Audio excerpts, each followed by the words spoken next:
క్రిస్పీగా beans curry ఎలా ఏంటన్నది చూసేద్దాం రండి. హాయ్ అండి, వెల్కమ్ టు మై ఛానల్. నేను మీ లక్ష్మి. ఈరోజు మనం చేయబోయే వంట బీన్స్ క్యాప్సికమ్ కర్రీ అండి. ఇది చాలా క్రిస్పీగా ఉంటుంది. టేస్ట్ మాత్రం ఒక్కసారి చేశారంటే అస్సలు వదలరు, అంత బాగుంటుంది. ఈ కర్రీ ఎవరన్నా ఎప్పుడైనా ట్రై చేయకపోతే ఈసారి మాత్రం ట్రై చేయండి. మనమైతే వీడియోలోకి వెళ్ళిపోదాం.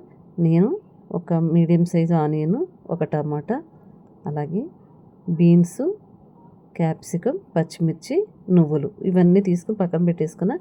ముందైతే నువ్వులు అన్నది కొంచెం బ్రౌన్ కలర్ వచ్చే వరకు వేగనివ్వాలండి. ఈ వేగిన తర్వాత ఈ పక్కన పెట్టేసుకుని మనం ఇప్పుడు కర్రీ ప్రిపేర్ చేసేద్దాం. కాస్త వెల్లుల్లి రెబ్బలు చిన్న ముక్కల్లా కట్ చేసేసి వాటిని కొంచెం ఆయిల్లో హీట్ ఎక్కిన తర్వాత ఫ్రై చేసుకుని, అలాగే కాస్త జీలకర్ర, కరివేపాకు కూడా వేసి మనం కట్ చేసి పెట్టుకున్నాం కదా ఆనియన్స్, అవి చక్కగా ఇందులో వేసి బ్రౌన్ కలర్ వచ్చే వరకు వేగనివ్వాలండి. ఇవి వెల్లుల్లి ఇలా వేయడం వల్ల ఏంటంటే మనం తినేటప్పుడు క్రిస్పీగా తగులుతుంటుందండి. టేస్ట్ కూడా చాలా బాగుంటుంది. ఈ ఆనియన్స్ అయితే బ్రౌన్ కలర్ వచ్చేసినాయి. మనం కట్ చేసి పెట్టుకున్న టమాటా ముక్కల్ని మొత్తం ఇవన్నీ మిక్స్ అయ్యే వరకు, కొంచెం గ్రేవీ లాగా వచ్చే వరకు మనం కుక్ అవనివ్వాలి. ఈ టమాటాలతోనే మనకి గ్రేవీ అండి. ఇందులో ఎక్కువ వాటర్ అన్నది యూజ్ చేయము. టమాటాలు అయితే చక్కగా గ్రేవీ లాగా వచ్చేసినాయి. మనం ఇప్పుడు ఇందులో బీన్స్ అయితే వేసేసుకుని చక్కగా కొంచెం వాటర్ లేకుండా మనం ఈ గ్రేవీలోనే కాస్త మగ్గనిచ్చుకుందాం. వీటికి తోడు నేను ఒక 2 క్యాప్సికమ్ తీసుకుని అవి మీడియం సైజు ముక్కల్లా కట్ చేసి పక్కన పెట్టేసాను. అవి కూడా క్యాప్సికమ్ కూడా ఇందులో యాడ్ చేసేసి ఇవన్నీ కూడా ఓన్లీ ఆయిల్తోనూ ఆ గ్రేవీతోనే కర్రీ అన్నది కుక్ అవ్వాలండి. ఇప్పుడు ఇంకాస్త మనం సాల్టు, పసుపు, కారం, ఇందులో మసాలాలు కూడా యాడ్ చేయట్లేదండి. ఈ 3 వేసేసి మనం మళ్ళీ ఒకసారి మిక్స్ చేసుకోవాలి. ఇవన్నీ వేసి కలుపుకున్న తర్వాత కాస్త ఒక టీ గ్లాసుడు వాటర్ మాత్రం ఇందులో యాడ్ చేసుకోవాలి. ఎందుకంటే ఆ సాల్ట్ వేసాం కదా, ఆ సాల్ట్ కొంచెం కరగడానికి ఈ వాటర్ అన్నది యాడ్ చేసుకోవాలి.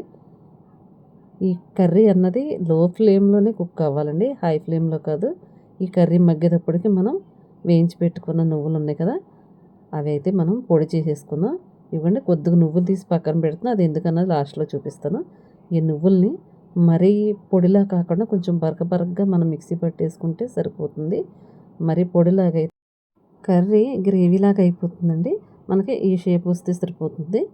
ఈ నువ్వుల పొడిని పక్కన పెట్టేద్దాం. ఒకసారి కర్రీ చూద్దాం. కర్రీ ఆల్మోస్ట్ కుక్ అయిపోయిందండి. ఈ కర్రీ కొంచెం ఇప్పుడే ఉప్పు అది చూసుకుంటే ఏమైనా తక్కువైనా కాస్త యాడ్ చేసుకుంటే సరిపోతుంది. ఆల్మోస్ట్ ఇక కర్రీ రెడీ అయిపోయినట్టే. ఆ నువ్వు పప్పుని ఇందులో యాడ్ చేసేస్తున్నాను.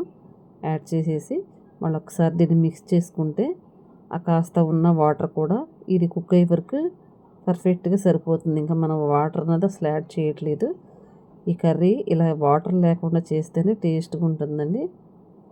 ఈ కర్రీని చక్కగా మొత్తం కుక్ అయిన తర్వాత మనం చపాతీలోకి, రైస్లోకి, పుల్కాలోకి ఎందులోకైనా మనం సర్వ్ చేసుకోవచ్చు. అలాగే నేను కొంచెం ఇంకా కర్రీ ప్రిపేర్ అయిపోయింది కాబట్టి కాస్త లాస్ట్లో కొత్తిమీర యాడ్ చేస్తున్నాను ఫ్లేవర్ కోసం. ఈ కొత్తిమీర వేయడం వల్ల ఏంటంటే ఈ కర్రీ అన్నది ఫ్లేవర్ బాగుంటుంది.